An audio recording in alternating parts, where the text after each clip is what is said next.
Today's Mercedes-Benz interview of the day brought to you by Mercedes-Benz. Mercedes-Benz has an SUV for you. Whether it's the stylish GLC, the compact GLA, the three-row GLS, or the GLE and GLC plug-in hybrids. Visit MBUSA.com for special offers. He's Brady Quinn, Fox college football analyst, former Notre Dame quarterback, former Cleveland Brown quarterback. Have the Browns reached out to you, Brady, about playing for them again? No, they have not. But look, I'm excited for a couple of reasons. Obviously, what happened to Deshaun is awful, and even worse, obviously, the reaction from the crowd. But it does provide an opportunity to see what Jameis Winston can do. And I am one of the biggest Jameis Winston fans. I just love everything he brings to a team as far as everything he does as a leader and how he communicates. But also, I think he can play. I was shocked teams didn't try to trade for him before the season started. Because there were some places I thought he would be a better quarterback in the situation they had going into the season. So he gets his shot, his opportunity. We saw what this team did last year with backup quarterbacks still making the playoffs. So hopefully he can make a run for my Brownies. But also Ken Dorsey calling plays. I was with Ken for a couple of years, and he's one of the better offensive minds that I'd been around as a player that's now turned into a coach. So I'm excited for his opportunity. Would you rather have Joe Flacco or Jameis Winston with the Cleveland Browns? Probably Jameis. And I mean, obviously it's a hypothetical that's not possible right now. Now, if we went back to the beginning of the season, it would be hard not to go with Flacco based on what he did for the Browns last year. But look, we had to play against that guy. Joe's a heck of a player. There's a reason why he's still playing and still able to do it at a high level. But look, Jameis is the guy for right now. That's okay. all that really matters. Who will be the starting quarterback for the Browns next year? I think it will still be Deshaun Watson. Okay. Now, that's pending that he's able to come back from the injury and rehab and be ready to go in time. If that's not the case, clearly it could be Jameis, could be someone else, depending on how this year goes, I guess, for Jameis. But pending that he's healthy enough to come back, I just think the contract straps Cleveland into the situation for at least another year. And I think the other unfortunate part was that was probably one of his better games before he got injured. Yeah. So that's disappointing to see. Brady Quinn and the Big Noon Kickoff crew in Columbus. It's Ohio State hosting Nebraska. Pregame show on Fox airs every Saturday starting at 10 a.m. Eastern. You got a good handle on Ohio State? I think so, although a couple weeks ago when they lost to Oregon, that game was a bit surprising to me. I thought watching both teams all year, Ohio State was the much better team. And when it came down to it, Oregon, was able to get Evan Stewart involved. I think everyone who didn't know who that was probably does now that follows college football. And they'll see when people start talking about the draft, when he's draft eligible and ready to go with the speed that he has, the big playability. And obviously Dylan Gabriel, too, I think helped himself out in his draft stock. But Oregon didn't look like that coming into the game. So that was a huge statement, I think, for them. Before Ohio State, it's diagnosing why have they struggled so bad on defense to stop the run in these big games, to get more pressure on opposing quarterbacks.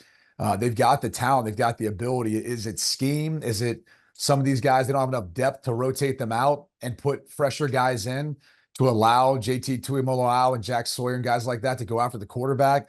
I think over the bye week, they had a lot of questions to answer on the defensive side of the ball. Give me the game that you're just not quite sure that the team that's supposed to win is going to win. Oh, that's a tough one for this week. I'll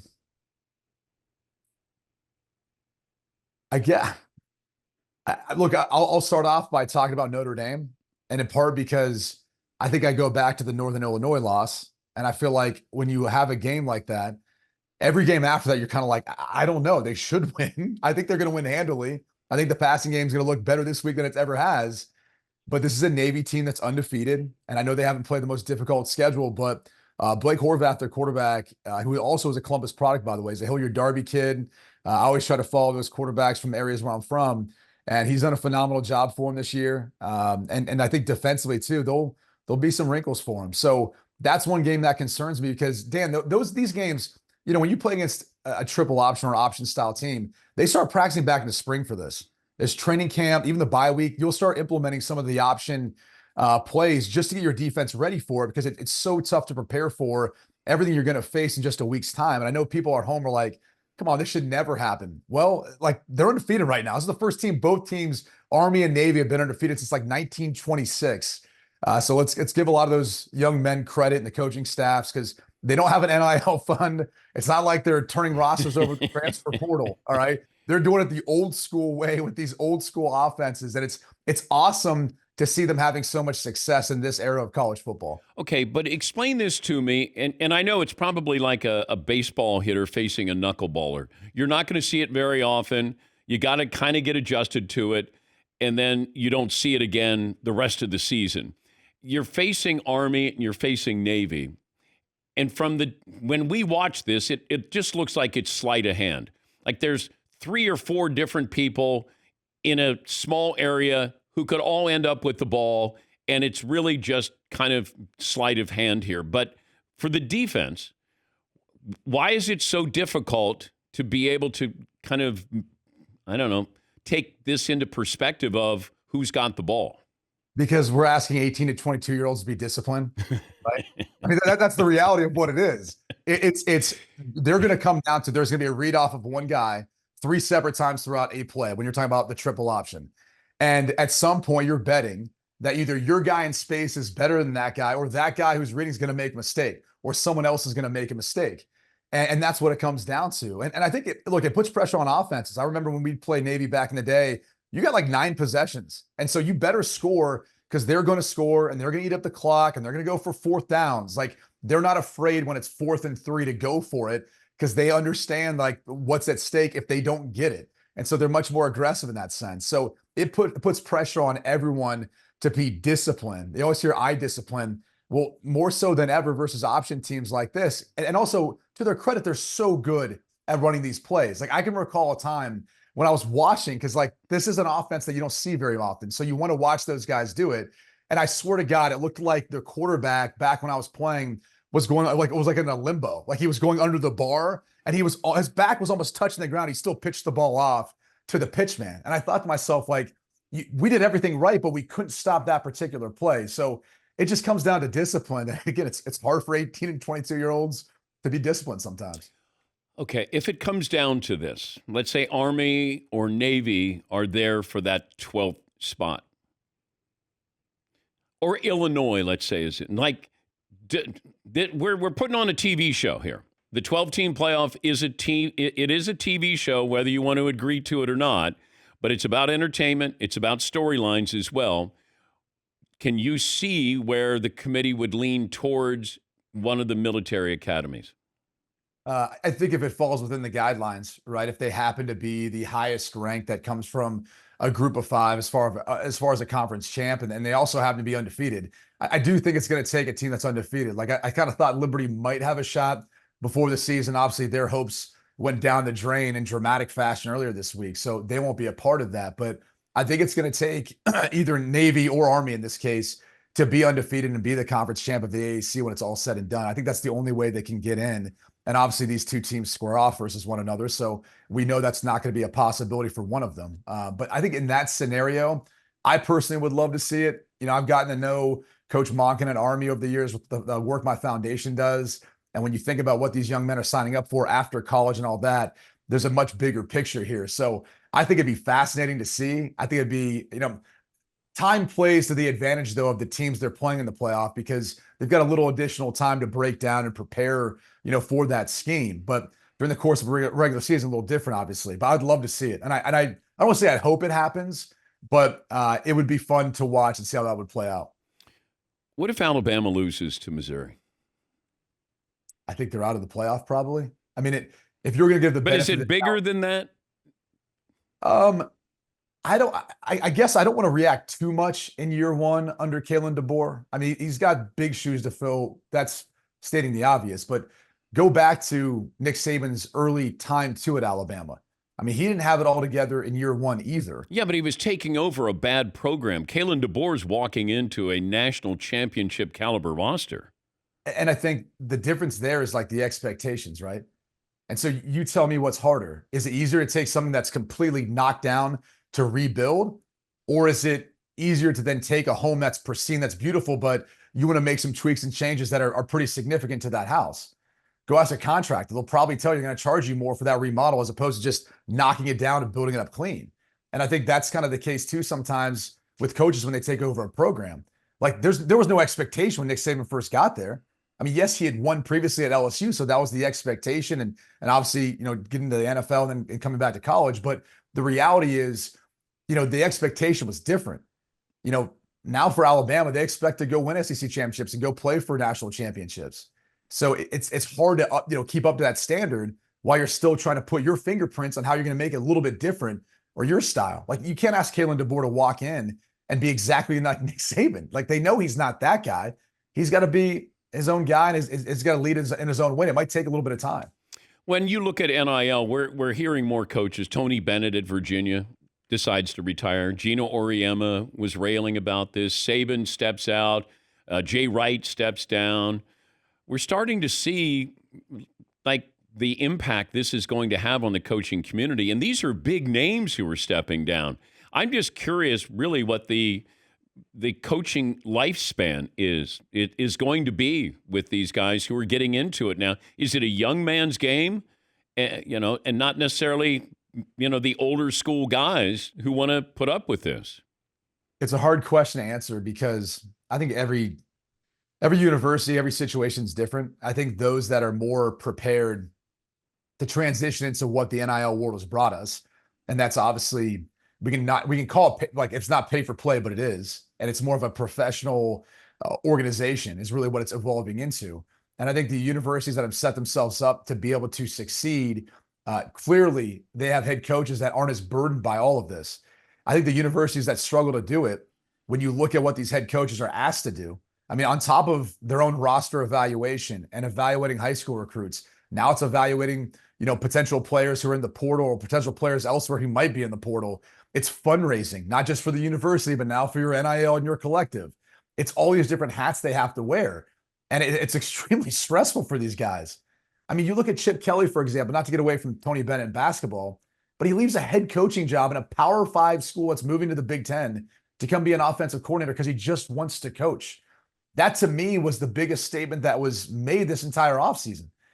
And I think that's kind of where things are at now. And if you look at Ryan Day and how he's transitioned to this more of CEO as a head coach, I think that's really what the future of college football head coaching is going to look like. It's going to look like a guy who's really overseeing the entire organization and not just one side of the football or overseeing his staff and his players.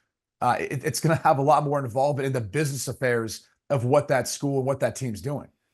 It's kind of quiet with Deion in Colorado, considering how loud it was last year.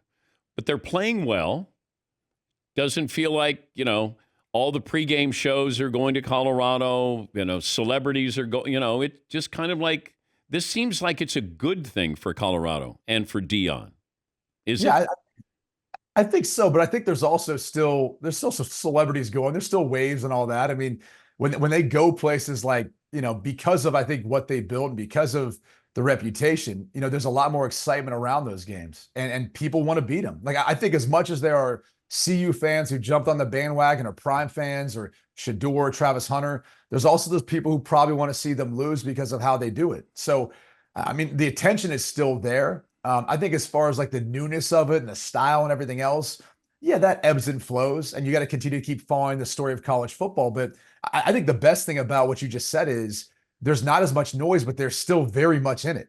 I mean, the Big 12 is as wide open as any. Shador's playing like a guy who might be the first overall pick. And in my opinion, if he wins the Big 12 and they're playing the college football playoff, maybe you're looking at him saying he's got a shot to win the Heisman as well. And Travis Hunter, very much, if he continues to play both ways and put up stats, he might too. So I think it actually is a bigger statement, the fact that they're still very much in the hunt, and yet you're not hearing as much noise. Now it's about the walk. It's not all the talk like some people would have said a year ago.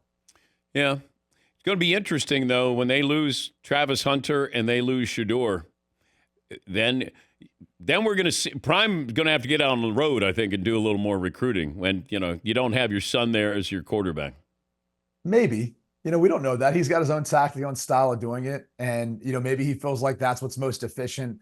Yeah, but those are two of the top 5 to 10 players in the draft that he has. Right. But are you going to turn down an invitation from Deion Sanders to fly out to Colorado and visit with him? Like, are you going to be stubborn about it and say, no, we want him to come to our house? Like, if theoretically, if you think about it, he can visit with more recruits, more prospects by staying in one place as opposed to traveling everywhere. And look, let's just be real. There's not many people who can do that, but he can because he is prime. Because people are sitting there saying, yeah, I'll go take that visit. Like, I'll go out to the mountains and check that out and go hang out with Deion Sanders out there. So that does play to his advantage. There's no doubt about it because of his career and in particular the impact it has on the parents. I mean, DP, think about us. I mean, I was at the kind of tail end, obviously, as like a young kid, remembering how amazing Deion was, no matter where he was, and the two-sport athlete he was. But the parents remember more than anything else. Yeah. Like half the time, even if their kid's not interested, the parents you're going out to Boulder, Colorado. Could he have talked you out of going to Notre Dame? Yeah. Have you talked to Deion? I mean, come on. He's one of the most persuasive people ever. So, yeah, I mean, he's. I think, too, when you look at, and right, wrong, or indifferent, I mean, the way he's put an offense around that highlights Shador, or in particular the quarterback position, that'd be attractive to any quarterback who's looking at trying to make a name for themselves and trying to, whether it's win a conference championship, national championship, or try to win a Heisman. Like, that sells. That works in this world of college football. With all the 7-on-7 leagues and everything else, that sells hard. Good to talk to you again. Have fun this weekend. Thanks, Brady. Hey, Dan, thanks for having me a part of Meat Fridays. You're welcome. You're welcome to come. You got to come to the home office. I mean, I'm Deion. You got to come in here if you want to experience Meat Friday. I'm going to have some steak tonight, though, so hopefully you do as well. It's not the same. It's not the same. Yeah. It's about teamwork. It's about getting together. It's about liking each other. Something that didn't happen at Notre Dame maybe doesn't happen on Fox. We got to wait. I got to wait. Definitely happens on Fox. I can attest to it on the camaraderie we had last night at Urban Meyer charity event. So. Okay. All right. So, did somebody get after it a little bit? I don't know how early Matt Leinart or Mark Ingram woke up. I'll leave it at that. Tell Leinart he's not at USC anymore. I try to, but he's out there. He's still that West Coast guy trying to catch some waves. He's a South Bay bro. He's out there in the South Bay. Wait, he's catching waves in Columbus, Ohio? Well, not here. I mean, not here, but he's probably getting right off the plane in like board shorts and some flip flops. The weather's changed, so he's probably not adapting to that very well. Thank you, Brady. Thanks for having me. Brady Quinn, Fox Sports analyst, Big Noon Kickoff. Also, Two Pros and a Cup of Joe, the show that precedes ours. And Big Noon Kickoff in Columbus. It'll be Ohio State hosting Nebraska. Their festivities get underway Saturday at 10 a.m. Eastern.